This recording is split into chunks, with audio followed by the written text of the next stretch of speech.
Automated Podcast.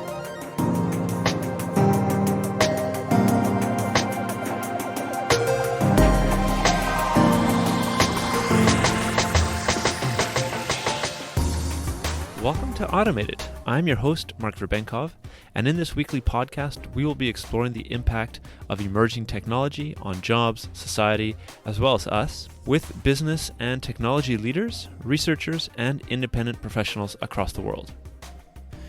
So one of my very favorite topics to discuss on this podcast is virtual reality. For those of you that have listened to the podcast for a while, you probably know that I used the VR headset that I have prolifically during the lockdown period, but also have been, of course, using it afterwards. And I've seen really firsthand kind of the mental health benefits of using this really powerful technology. But so far, the podcast discussions have really revolved around both training uses as well as the kind of more industrial applications that VR can bring. But I've had a number of you ask about other applications, namely the healthcare ones, which is what we'll be focusing on in today's episode. So today, with my guest, Howard Rose, we will be discussing how VR is currently being used for specific healthcare applications, really surrounding the kind of pain relief and its connection to, of course, the opioid crisis. But we'll also be looking at other health issues where VR is already playing a major role. We will also be examining some of the kind of requirements for the technology to become more useful for patients in the years to come. And I think really crucially, we critically look at the problems that virtual reality can pose, both in the healthcare industry as well as beyond. So Howard Rose is the co-founder and CEO of Firsthand Technology and has been a pioneer in the field of virtual reality for over 20 years. His groundbreaking work has shown that VR offers limitless possibilities to make us healthier and more productive. So Howard co-founded Firsthand with Ari Hollander as a vehicle to develop and market innovative VR solutions to relieve pain, treat phobias, and help people adopt healthier lifestyles. Their designed virtual worlds, Cool and Glow, have been shown in independent studies to substantially reduce acute and chronic pain. So Howard's virtual reality career began as a graduate student researcher at the Human Interface Technology Lab in Seattle, founded by Dr. Thomas Furness, recognized as the grandfather of virtual reality. It was here where the frontiers of VR were being explored as a tool for constructivist learning, and this is where he had his eyes really open to the tremendous potential of VR with respect to improving people's lives.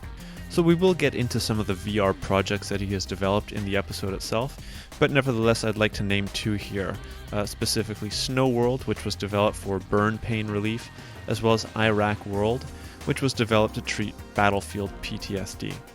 So Howard has secured an international reputation as a thought leader in virtual reality applications for health, therapy, and education, and is a frequent invited speaker at international events where he shares his vision of how VR can tap into our untapped potential to make us happier, smarter, and of course, healthier.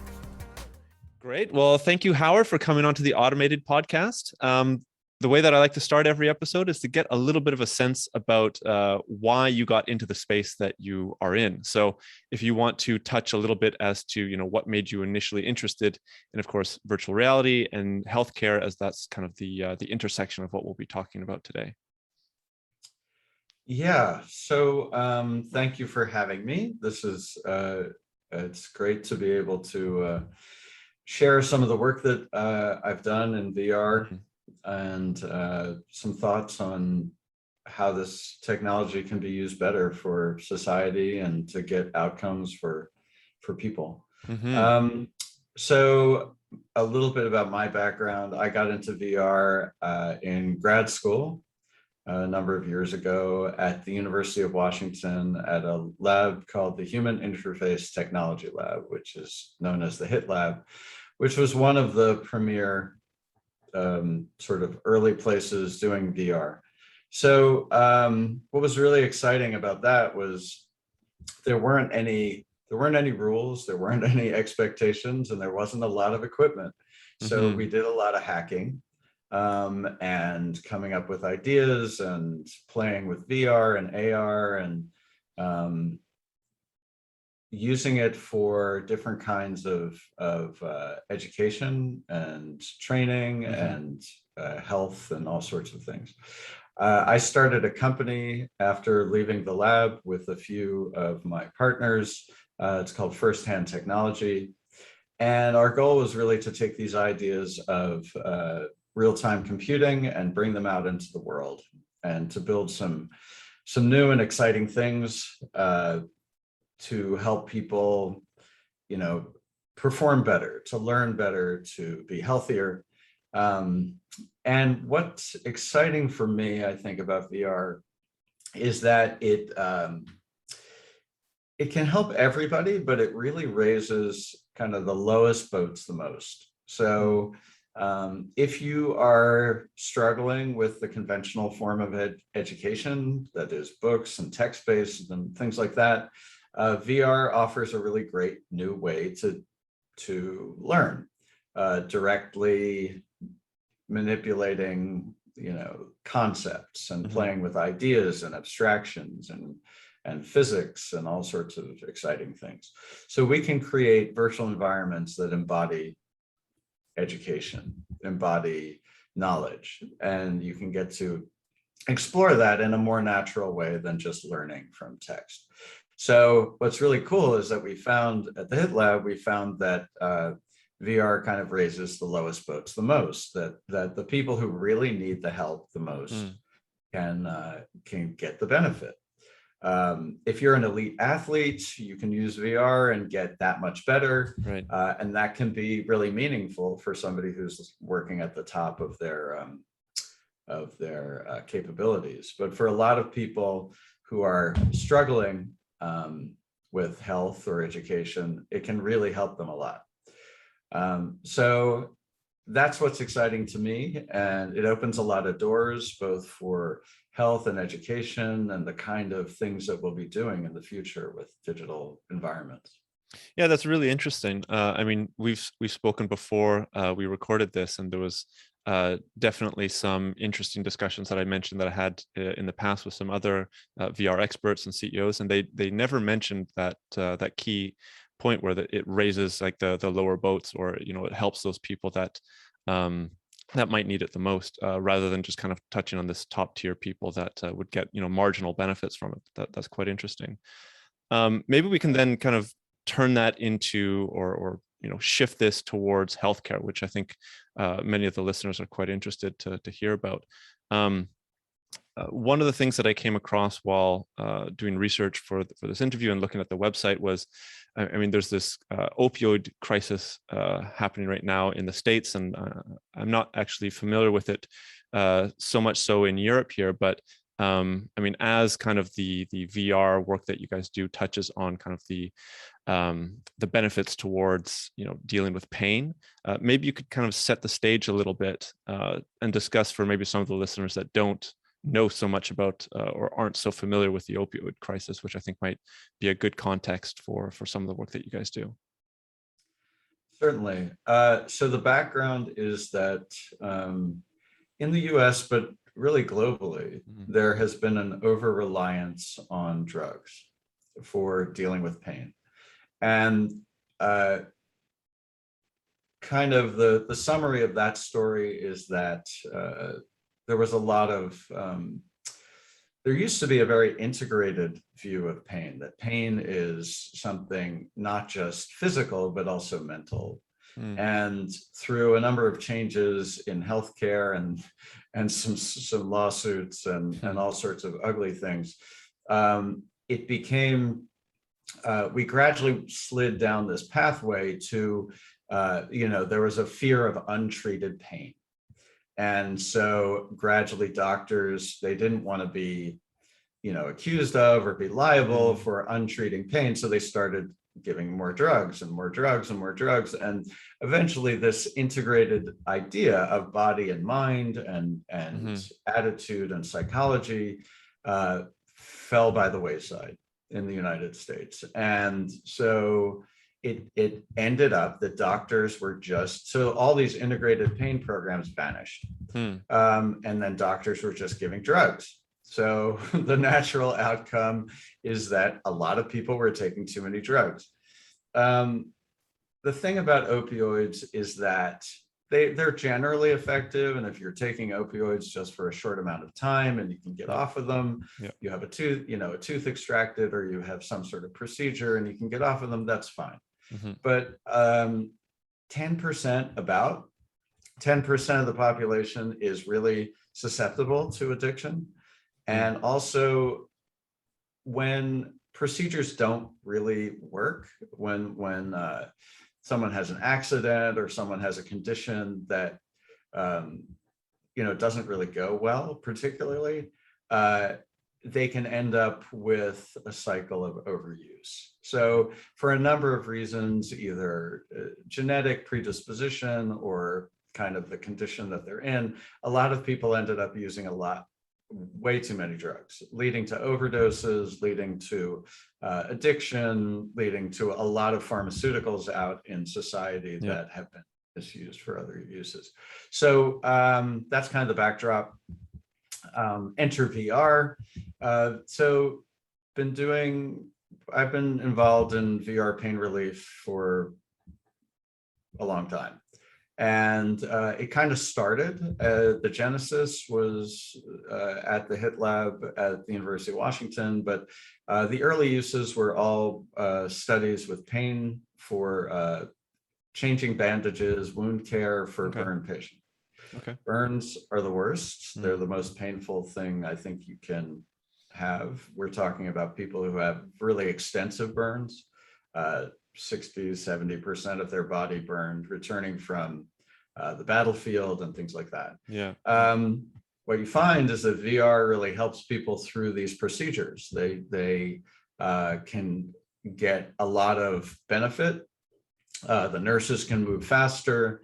They're not, if you're wearing a headset, you're not staring at the nurse changing your bandage and freaking out about that.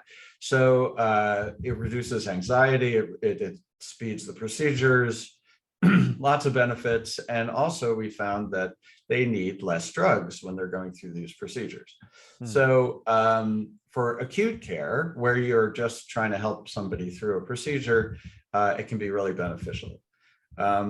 The long-term, the addiction, the long-term problems are really about changing, chronic conditions.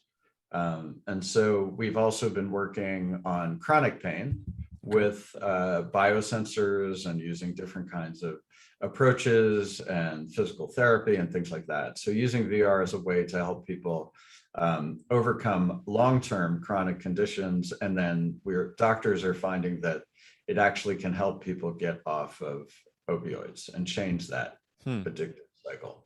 That's really fascinating. Is the experience that the patient is experiencing in VR different for the acute and for the chronic? I mean, I would assume it's some sort of distraction in the acute scenario. Are the experiences significantly different? Do the experiences matter? And also kind of like, what are the experiences themselves? Are they just kind of in a field? Are they in some sort of natural space? What exactly is the patient going through? Right. So we've done a number of applications. One is called Cool. It is a journey through a kind of a landscape. You're playing paintball with otters. So you are interacting with these animals in the world. You're going through caves and there are crystals, and it's kind of like a playground. It's pretty open-ended, because if you're going through a wound care situation, you could be in there for an hour, or you could be in there for 5 minutes. We don't want to give you a score necessarily, so it has some differences from a conventional sort of game. The elements are designed to be very engaging at a number of levels. So if you want to interact, you can interact. If you want to just watch the snow fall or the cherry blossoms blow around, then you can do that. It's kind of it's designed for multiple uses in a clinic. So unlike a game, which is driven, conventional games are usually driven by hyping you up, and also, you die. Right. You die, you fail, and then you go back and try again. Well, that doesn't really work in a wound care situation. You need to be going through the whole thing. So there's a lot of ways that's constructed, the way the environment's put together, that are really designed to meet the clinical needs. We do a lot of things with trying to, reduce any kind of sim sickness, or Right. we don't have people getting sick. It's a great environment for that. So that's used for acute and chronic pain. So your question was sort of about, the applications and using things, different kinds of things. So pain is complex. We are complex animals, right? And if you have a chronic condition, you may have acute flare-ups, like I feel really crappy today and I need to get through something, or I'm at work and I just need to be able to function for a meeting. So there are short-term and long-term things. So something like, so our application Glow that we created uses biofeedback. You are it's a hand interface. So we're using a hand tracker. So you see your actual hands in the world, and you're playing with fireflies. So there are, you're in a kind of a calm evening place. There are fireflies flying around. You have a heart rate sensor. And when you lower your heart rate, your hands become attractors to these fireflies. And so then you can start playing with them, and you can kind of move them in and out, and they become kind of this living organism. We also have lanterns that come out of a pool. They're shaped like animals. And then you can share your light with the lanterns and they go flying off. So there's a way that you can kind of use it as, you can use it as physical therapy. Patients in a bed can still do this. It's not completely, it's not, it doesn't require them to do anything specific. So like they can be just very calm and meditative and mindful and just sit with the fireflies like this. Right. Or if they're more capable and, physically able, say post-surgery, where sometimes they don't want the patients moving around, they can be either calm or they can be more interactive. It's kind of it's an open-ended experience, but it's driven by the biofeedback, which creates a closed loop. So you start becoming aware of your own internal state. So that's one way. That's more towards the chronic pain.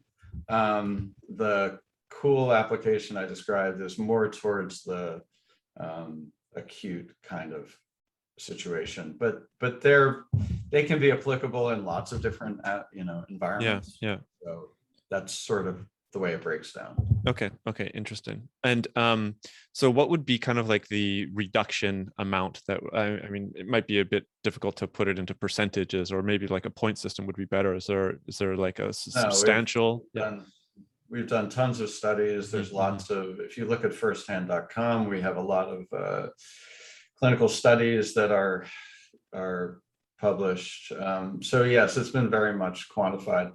So an interesting thing to note is that a dose, so drugs are dosed, right? So a dose of opioids is considered to be a 30% reduction in pain.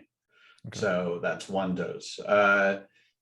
And VR is doing that, twice that, sometimes 100%, sometimes, it's a very personal thing. It all depends on, it depends on who you are, your perception of pain, what you're doing, how bad the pain is. So it's not, it's not a one-to-one, but the effects are far exceeding a level of a dose of opioids. Yeah. And that's very consistent over many types of conditions and treatments and people, and it's been done for years and years. So the stuff works. It sounds really fascinating. Also, I guess for somebody that may not have heard about using VR as a form of therapy, it might even sound almost too good to be true in some cases. One of the I mean, I'm not saying that, but No, I yeah, get it. yeah, It sort of seems like voodoo, right? You put yeah, this, yeah. but just in response to that, I think you use the term distraction. I think Mm-hmm. that the conventional way to think about things is, I'm going to distract. The truth is, distraction doesn't work. Distraction as an approach doesn't work that well for that long. You Mm-hmm. can't Mm-hmm. watch the birdie and just kind of get distracted. Right. VR works because it engages and it focuses the mind, right? So if you think of your mind and your body as a very integrated organism, Mm-hmm. it's not just the nerve pain that you experience, but it's also your engagement.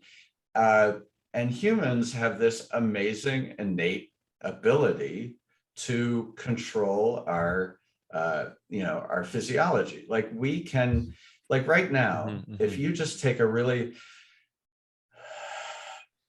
deep breath, that has a lasting effect, right? It's not like just the duration of your breath, but it relaxes. So we have ways of relaxing our body. And the problem is that it's really hard to access that. When you're in pain, when you're in fight or flight mode, it's just tough. And so VR enables you to access things that are already in, it's not Okay. mind over molecule, right? So it's not, the molecule is the drug. So we're not introducing a molecule into your system, but we're enabling you to access these capabilities. And that kind of gets back to this idea of raising the lowest boats the most. Right. If you are an expert meditator and have great mind control, you might not need this, right? If you can, there are people who can go through procedures, surgeries without anesthetic. Great. I'm not one of those people. So this can enable me not to become a yogi, but to access those kinds of capabilities and put them into action. It sounds like almost like a cheat or a tool to get you to another stage of, I guess, mindfulness, or enabling you to be aware of your own body so that you can deal with the pain, with whatever kind of problem that you're having, much better than, say, taking 10 years to meditate and getting aware of that. Well, I mean, there's an interesting way to look at it. Mm-hmm. I think that I wouldn't call it a cheat, because I think it actually is bringing benefit. It's not, it's a different outcome, right? It's not a cheap way to get to nirvana. But but our goals are sort of different. And I think one of the great things is that people in pain become, who have chronic pain particularly, become pretty hopeless. There's a problem with depression, anxiety, suicide. Imagine being in pain all the time. Yeah. So just knowing that they can have some relief. And there's lots of, I've been doing this for a long time. I know a lot of stories, and I hear stories from doctors and patients and people who, felt pretty hopeless. And the greatest ones are the ones who go, yeah, VR, bah. The skeptics who do it, and then they go, I hate to admit it, but that was really helpful, and I feel a lot better. And I was at a 10, on the pain Yeah. scale, Yeah. 4, and now I'm a 5. Yeah. And so the crucial thing is really, what's the difference? Where do I need? I don't need to be completely without pain, but just make me functional. Right. If you Right. take somebody from an 8 to a 5 or a 4, that can be the difference between a huge, Yeah. a huge difference in the quality of life. Yeah. Yeah. Yeah, no, that's a great point. You alluded a little bit to this before, but I mean, everybody's different. I would also assume that the amount of times that you would have to go through some of these experiences would be different for the individuals. Do you have maybe is there kind of an average? Like, do you need to go through this maybe 20 times to feel some significant amount of change, decreasing, or is like one time just enough? Or is it just so varied between the individuals? Uh, yeah, it it works immediately. Okay. So the premise of so VR is a pre-conscious experience. Um, so if you think, we use the terms immersion and presence, and basically the feeling that you are taken to this place and the place is real. Mm-hmm. That phenomenon is a pre-conscious process. So think about it. If I had to mentally work to make VR work, to make that feeling of Right. presence work, it wouldn't work. Mm-hmm. Mm-hmm. It has to be, it has to just happen. Right. And when it just happens, through a lot of work to make it work well, when it just happens, we just go there. There's not, you put on a headset with a good VR experience and you're there. Yeah. Yeah. There's no waiting. So it kind of works or it doesn't. Um, but we find that it works for most people. And when I think it's not the time to effect that is the issue. I think the variable tends to be, I think the biggest variable is content, Mm. and making sure that the experience is good and appropriate and it works. And what you really want to do as a designer, which I'm a designer, is to make the technology disappear, Mm. to stop thinking about this as I'm wearing this headset and I'm using weird interface devices or Yeah. whatever Yeah. it is. Yeah. When that disappears and people just lose themselves in the experience, then you've really achieved something. And is that I mean, there was also some points that were written on your website about the technology itself. So it seems to be that, yeah, of course, the technology is mature enough to enable these kinds of benefits that we're seeing. Is there any kind of hope in the next 10 years or so that the technology will get so much better that it'll even work better, or is it already good enough and there's no need for kind of advances Oh, for the patients to become saved, if you will? we always want the next shiny thing. Yeah. Yeah. When I got into this, when I started at the Hit Lab, we were using a 7.5-pound headset. Yeah. We went around and we put it on. We did this project in schools. It was called the Virtual Reality Roving Vehicle, the VRRV, and we took VR machines out into schools. And this was in the 90s. Mm-hmm. And you put a 7-pound headset on a kid, and their experience of VR was like this. Right. Right. And they'd be, but they were having fun. They were hunting sharks and with nets and doing silly things. But fast forward to today. So those things, we worked for a long time with $35,000 headsets. Okay. And that is just not a reality you can't scale that thing. So, where we are today, compared to that is amazing. Yeah. We've got headsets for a few $100. They're either standalone with, basically phone technology in it, or, linked to a PC. You can be wireless. We've got headsets that have sensors integrated into them. So you don't have to wear a bunch of stuff. So you can get heart rate and you can get pulse and you can get all the, You can get, expressive, muscular changes, Yep. eye tracking. So, where we are today, we have, is it good enough? It's good enough. I mean, it was good enough before to get the result. The question is it good enough? I think we're at a point right now today, in 2021, where the technology is really good enough to deploy. It's good enough to deploy at scale. What's missing is it's just not easy.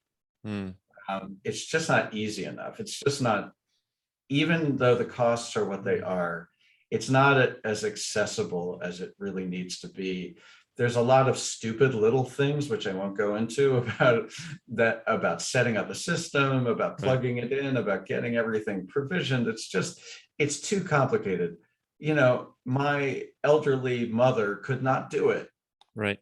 The people who need it the most, if you just think about pain, the people who suffer the most are older folks. So they're not going to set up a system. So yeah, you can ship them one in a box and there's workarounds and things, but it's not like, my cell phone, I can just download an app and most people can deal with that, right? Yeah. So we're not in that reality. So when you say good enough, are we good enough to get the effect? Yes. Are we good enough to go to scale? Yes. Are we good enough to market it? Yes. But is it good enough? Is the technology available to the people who need it most? No. Not enough at all.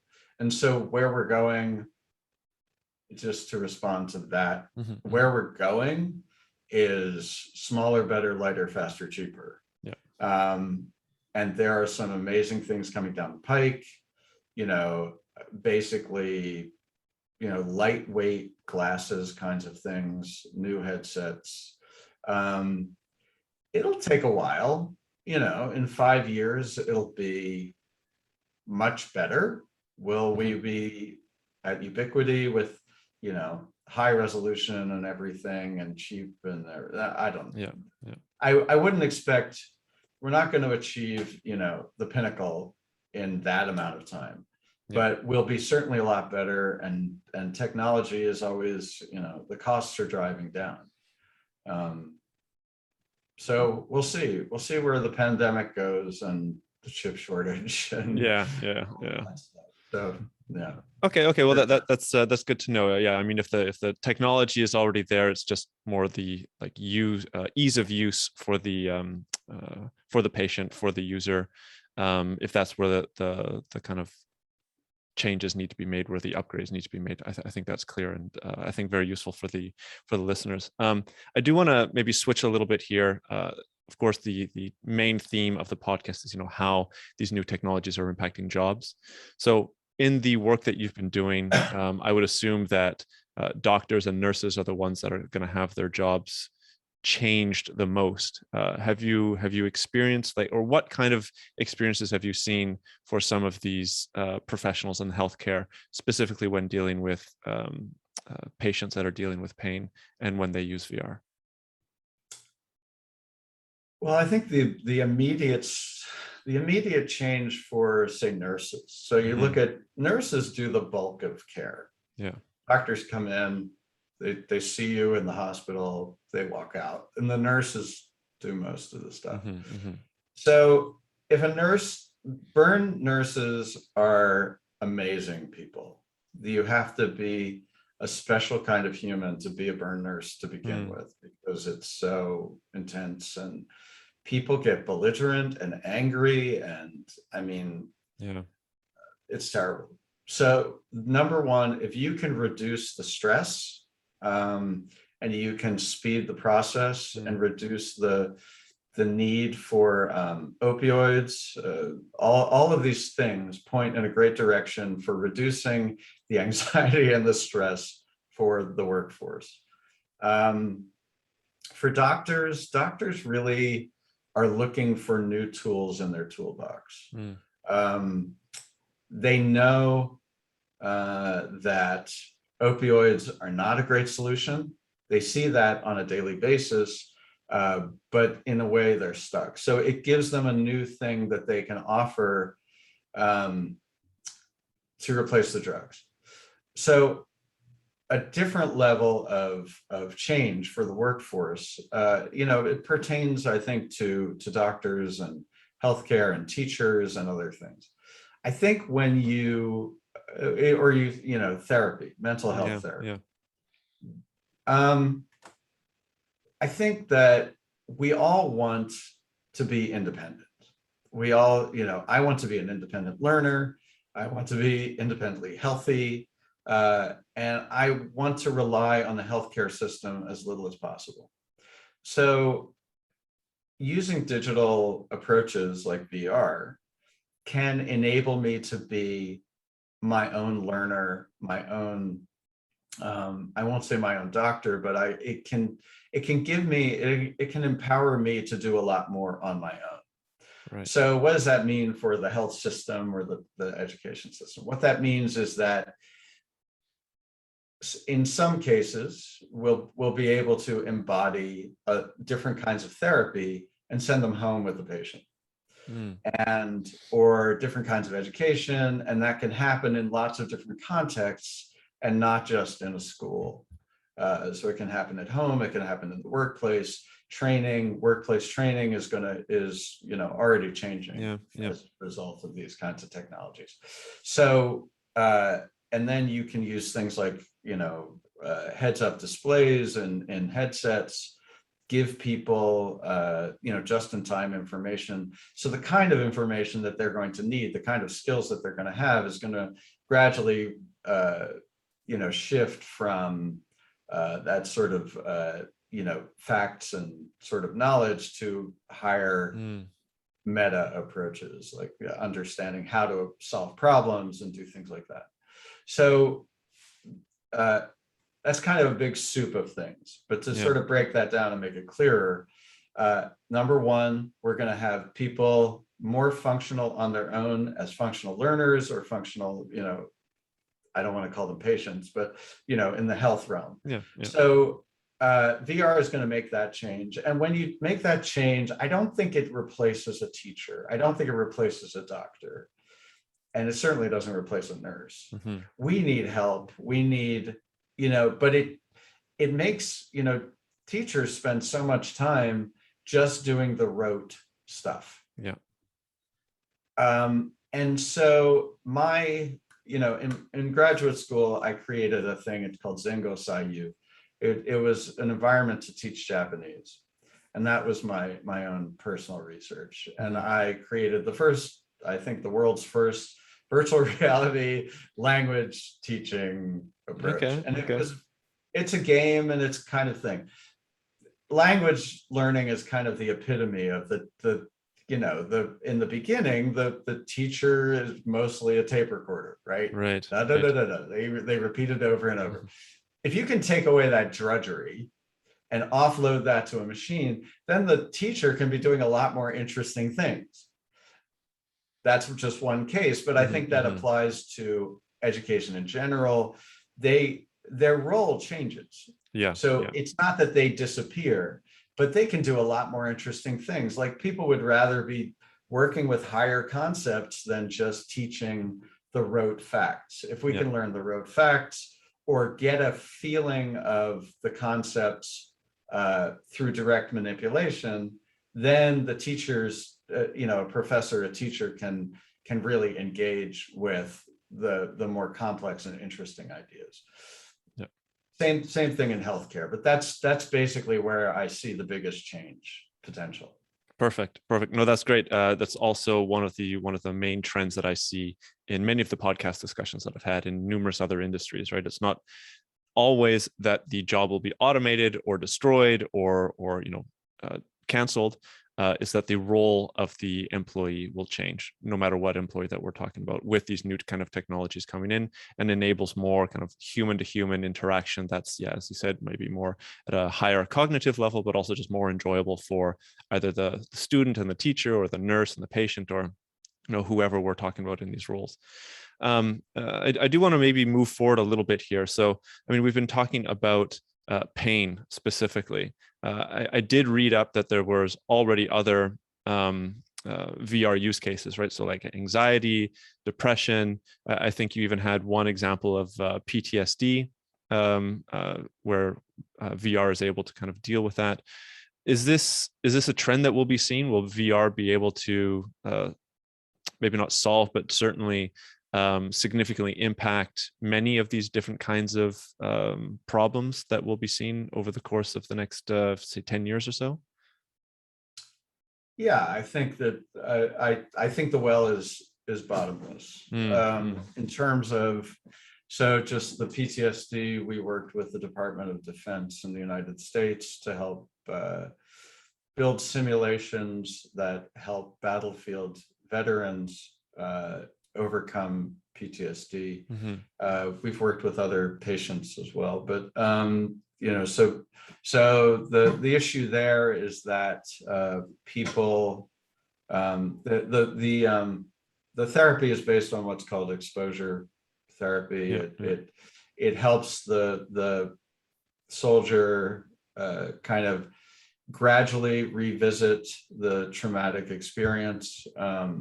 One of the scenarios is you're driving in a Humvee through a generic Iraqi city, and there are stressors. There are IEDs, explosions. There are, shadowy figures. There are, sort of attacks and things like that. And the therapist can control the amount of the intensity of those stressors. And then by encountering that in a graded way, the patient can recount, relive, and come to terms with their own traumatic experience. Very effective, works well. It's another tool for the therapist. So a great example of how, VR is not just necessarily a bottled, a packaged thing that the patient does on their own. It's a tool. And if it's created with the right mindset and sort of creating the right capabilities, it can really open up new opportunities for the therapist to access those kinds of, traumatic experiences. So, I think in the future, what the potential is that, in therapy, people are using VR for not just pain, but for, neurological conditions, for one of the classic things that is the phantom limb experience. Ramachandran did this amazing work, using mirrors to reduce pain for people who had lost a limb. So you can see your this hand superimposed on where this hand would be. Right. Using kind of those premises, not exactly doing mirror therapy, although people are trying to do that, but using ways for the mind to change the physiology. I think that's a very fertile field. Changing the way that medicine is practiced, such as the PTSD example. And I think the other thing is that we're going to see the economics of health and the demographics of population mean that there is increasing stress on our health system, and this is global. We have an aging population in most countries, and the United States is particularly, the baby boomers are coming to the age where they're going to need more and more and more services. The health system can't deal with that. So we need ways to shift therapy out of the hospital, out of the clinic, into the home environment, help people be more healthy in place, because we just economically can't afford to just build more and more hospitals and train more and more doctors. And then, with the bubble, when the bubble goes, then you have a problem on the other end. So I think the big promise is that VR can kind of offload some of these different kinds of therapies and also change, create new therapies that will solve long intractable problems. Fascinating. Yeah, it really does sound like VR is one of the potential, or part of the solution towards a lot of these issues that we've been talking about. I do see that the time is kind of running down here. One of the things that we discussed before this discussion was kind of the negative aspects of potential VR use. There was one specific example that we talked about. I think it would be remiss to not at least partially cover kind of the negative consequences of VR within therapy, or within therapy that's not done correctly, and not just package VR as kind of an amazing solution, which I think you've done a great job in explaining. And I think a lot of the viewers, as well as myself, will finally clue into, VR is useful for therapy and within healthcare. Do we want to spend a couple minutes talking about that one case, or maybe just touch on the negative repercussions of VR being used in therapy in the incorrect way? Yeah, I think, the motto in medicine is do no harm, right? And so the case that you're referring to that we discussed was this thing in South Korea where somebody had, I don't know all the details of it, but somebody had a mother had lost a child, a daughter, to some health issue, and somebody recreated the daughter in VR, and the mother gets to meet their deceased daughter in VR, and they did this on television. And I mean, to me, it's shocking. It's not surprising, but it's shocking. People are going to do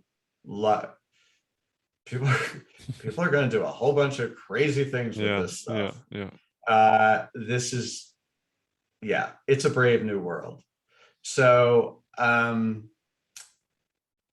I think that let's talk about what's shocking about that. First of all, I think that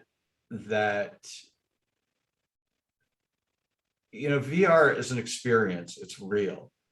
It is real, and we remember it like a real experience. So on one hand, I can see the people who did it probably had good intentions. We're going to help mom, reunite with her daughter.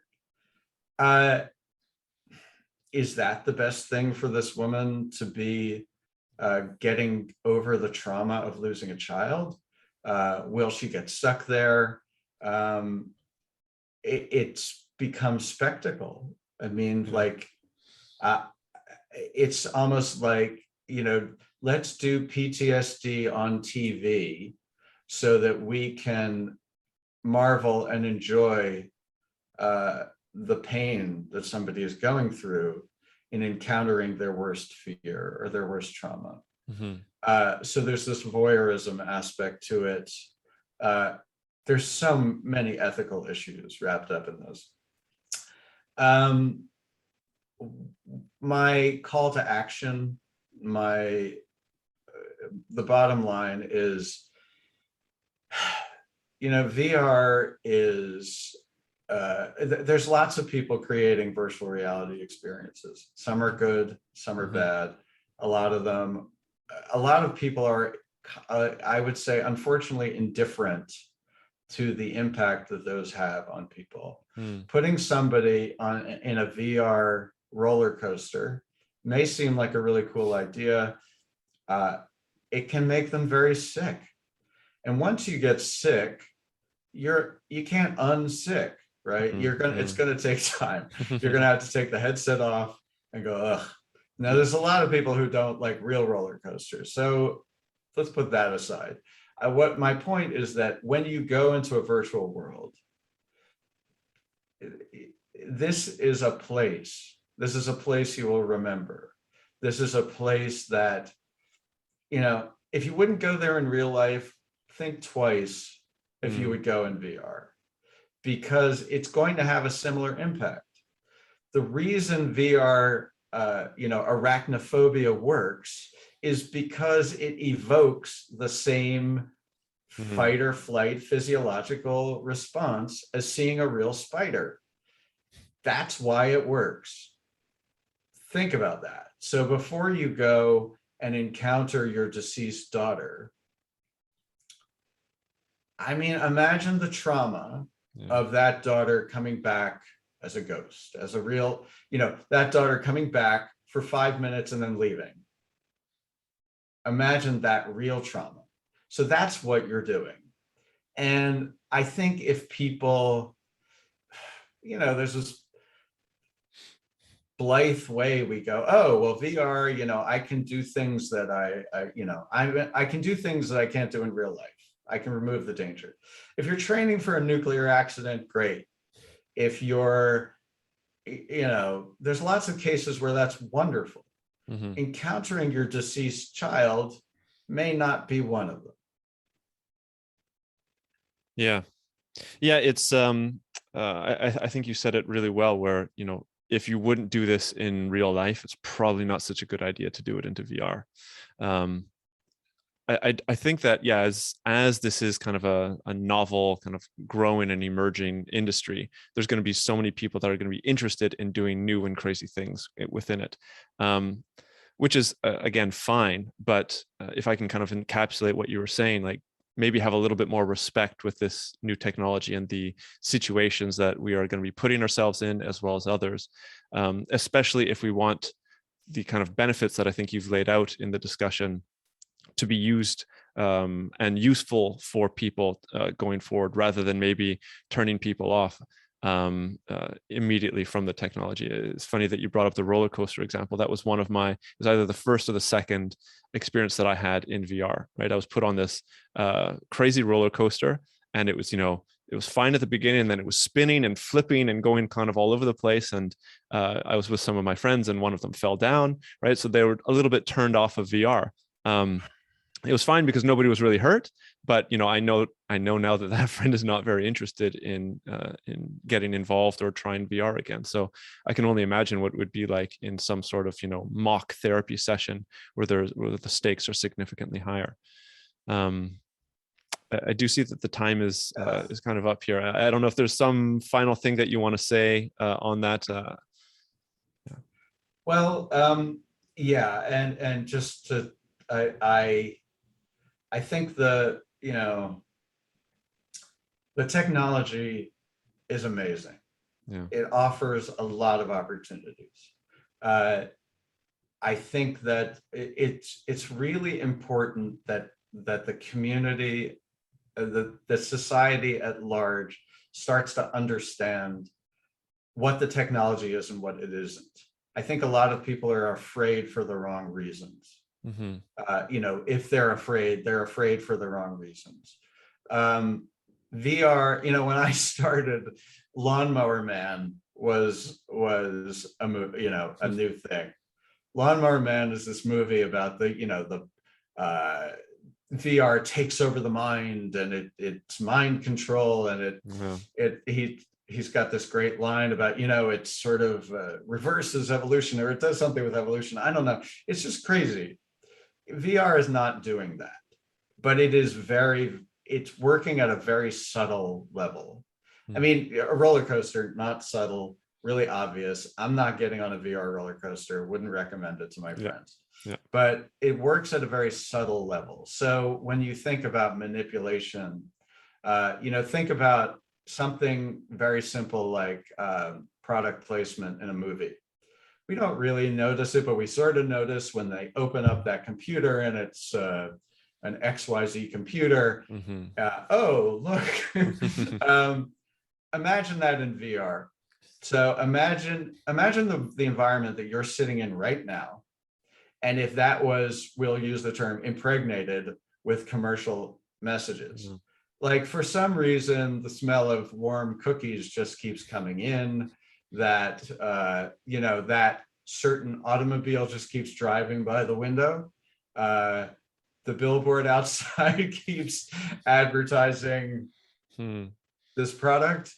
The proximity of things that gets closer, the soft dish towels are Right, seriously right. very close to you all the time. Things you may not notice, that is where we're going. And if you look at the damage that's happened to our society and our democracy from social media, multiply that by the biggest number you can think of. So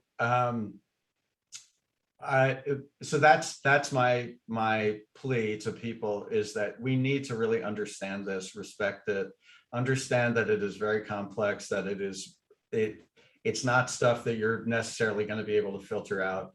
So be careful, be judicious. Potential is there, it's great, it's going to do wonderful things. Let's just stay away from the bad stuff. So if people want to find me, I blog at howardrose.net. And I am very interested in how we can create better digital experiences. I have a blog, it's called Anatomy of Experience, and it really looks at, it kind of tries to deconstruct and help people understand the phenomenon of VR and how it works.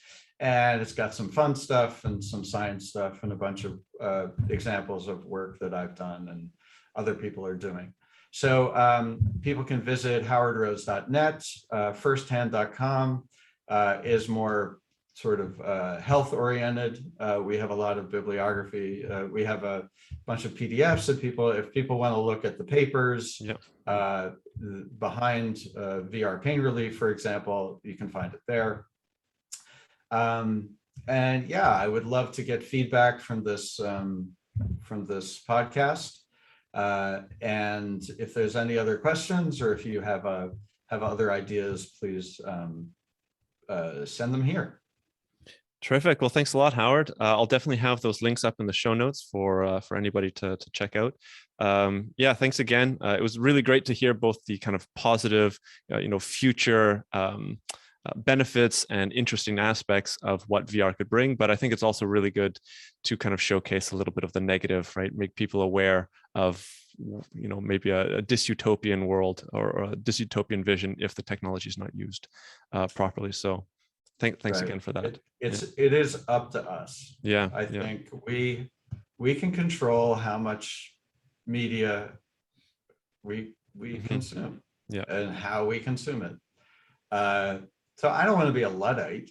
I think that the genie's out of the bottle. Yeah. This thing in South Korea is just like the tip of the iceberg. Shocking, but a single thing. But I think that it's a wonderful technology if used wisely. Yeah.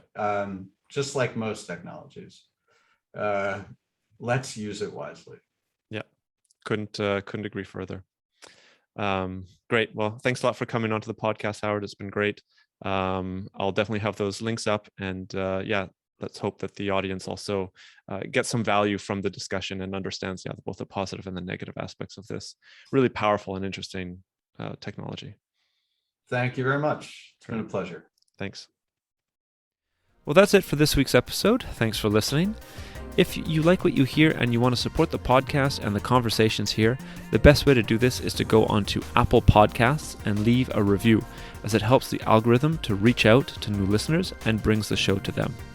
Also, feel free to check out the website, automatedpodcast.org, where you can find the show notes for each episode, written articles on the themes of the podcast, and a library of resources on the topic of emerging tech and automation.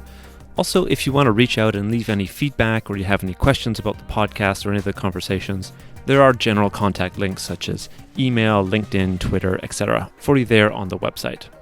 And finally, for those of you that want more than just an audio conversation, the video recordings are now going to be up on YouTube for the newer conversations, so feel free to check out the videos by searching for Automated Podcast on YouTube, where of course you can like and subscribe if you prefer to support the podcast that way.